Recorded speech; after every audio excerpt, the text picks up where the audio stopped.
Nga e shtuna kur bëri veprimin që shokoi shqiptarët, Jozi ka zgjedhur të qëndrojë në heshtje duke mos u bërë gjallë në rrjetet sociale, por sipas një gazetari, heshtja e tij është strategji duke parë që po poson një rritje të dukshme në rrjetet sociale. Ai theksoi se Jozi eskaloi me veprimin si rrjedhoje shumë veprimeve, që në fokus ishte hedhja e kryqit në pishinë nga gjesti.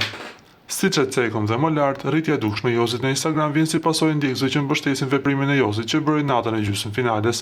Dhe në heshtjen e Jozit, një personazh i njohur në TikTok arriti të thyejë akullin për të marrë një mesazh nga Jozi. Nuk dihet akoma nëse ka qenë Jozi i vërtet apo ndonjë tjetër. Por na duhet të themi se Jozit i është bllokuar llogaria në Instagram.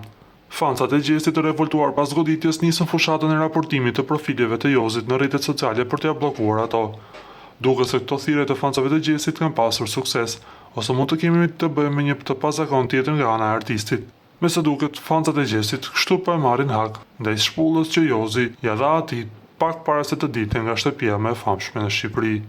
Ne duhet të rikujtojmë se me datën 19 prill zhvillohet finalja e shtëpisë më të famshme në Shqipëri, ku garojnë për çmimin e madh Rozana, Gjesti, Egli dhe Laert Vasili.